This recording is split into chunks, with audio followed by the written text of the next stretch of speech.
জানি না কেন, কিন্তু আমার এই একতরফা ভালোবাসাগুলো অনেক ভালো লাগে। মানে নিজের মতো করে ভালোবাসবে, কোনো এক্সপেকটেশন থাকবে না, এই ভালোবাসাগুলো সুন্দর। আপু, আমি এখন যে ভালোবাসার গল্পটা আপনাকে বলবো সেটা হলো একতরফা ভালোবাসা। আমার নাম হাসিব, মেয়েটার নাম বৃষ্টি। আমার বয়স তখন ছিল 15। ভালোবাসা কি এটা বুঝতাম না। বন্ধুদের সাথে ঘুরতে আর ফুটবল খেতে অনেক ভালো লাগতো। বৃষ্টি আমার বন্ধুর বাসায় ভাড়া থাকতো। একদিন সকালে আমার বন্ধুরা মিলে ফুটবল খেলার জন্য বের হয়েছিলাম বাসা থেকে। আমি কখনো আমার ওই বন্ধুর বাসায় যাইনি, কিন্তু ওই দিন ওর বাসায় কেউ ডাকতে যেতে চায়নি। কি করব, আমি চলে যাই ওর বাসায় ওকে ডাকতে। ওই দিন বৃষ্টির সাথে আমার প্রথম দেখা। আমি দেখেছিলাম বৃষ্টিকে, কিন্তু বৃষ্টি আমাকে দেখতে পারেনি। অনেক ভালো লাগে বৃষ্টিকে। কিছুদিন পর বৃষ্টিকে আবারও দেখতে মন চায়, তাই বন্ধুর বাসায় চলে যায় একটা বাহানা নিয়ে। এরকম ভাবে চলতে চলতে একটা সময় বৃষ্টির মায়ায় পড়ে যায়। তারপর থেকে প্রতিদিন দেখতে যেতাম, সকালে একবার বিকালে একবার। এভাবে ওই মেয়েকে দেখতে দেখতে প্রায় 6 মাস কেটে যায়। তারপর হঠাৎ আমার বাসার সামনে কিছু জমি ছিল, ওইটা বিক্রি হয়ে যায়, ওখানে বাড়ি হয়। তারপর একদিন শুনতে পারি আমার বাসার সামনে যে বাসাটা হচ্ছে ওইটা বৃষ্টির বাসা। ওই দিন আমি অনেক খুশি হই, কারণ বৃষ্টিকে দেখার জন্য আমার প্রতিদিনের মতো 1 কিলোমিটার হেঁটে যেতে হবে না।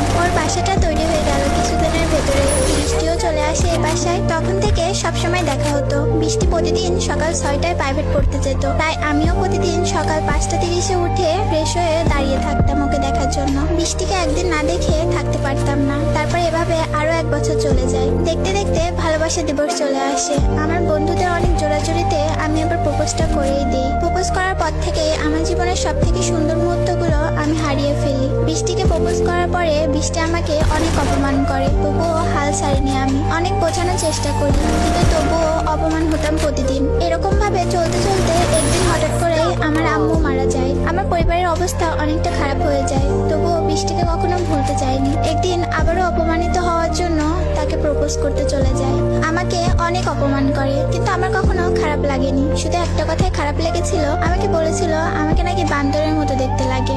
আমার এই চেহারা যেন আর কোনোদিন তাকে না দেখায়। এই কথাটা আমার অনেক খারাপ লাগে। সেদিন রাতে অনেক কান্না করি। তারপর 6 মাস বৃষ্টির সামনে যাইনি আমি। হঠাৎ করে আমি ঢাকা চলে আসি একটা চাকরি করার জন্য। ঢাকায় আসলাম, 3 মাস পর শুনতে পারি বৃষ্টির নাকি বিয়ে ঠিক হয়েছে। তখন আমি বুঝতে পারি ভালোবাসার মানে কি। অনেক ভেবে দেখলাম আমি আসলে মেয়েটাকে অনেক ভালোবাসি। ওর বিয়ের কথা শুনে আমি ওর নাম্বারে একটা মেসেজ দিয়ে রাখি। বৃষ্টি আমার মেসেজ পেয়ে আমাকে ফোন দেয়। সেদিন ছিল ঈদের দিন সকাল। আমি ফোন রিসিভ করার সাথে সাথে বৃষ্টি আমাকে বলে বৃষ্টি নাকি আমাকে অনেক ভালোবাসে, কিন্তু কখনো বলতে পারিনি, কারণ ওর পরিবার মেনে নেবে না। তারপর আমাকে বলে ওর বিয়ে ঠিক হয়ে গেছে, বিয়ের আগে আমার সাথে পালিয়ে আসতে। আমিও কোনো কিছু না ভেবে রাজি হয়ে যাই। সেদিন আমি বৃষ্টির মুখে ভালোবাসি কথা শুনে সারাদিন অনেক খুশি ছিলাম, কারণ ভেবেছিলাম আমি এতদিন বৃষ্টিকে নিয়ে যত স্বপ্ন দেখেছি সব স্বপ্ন হয়তো পূরণ হবে এখন। আমি ঈদের দিন বিকালে বৃষ্টি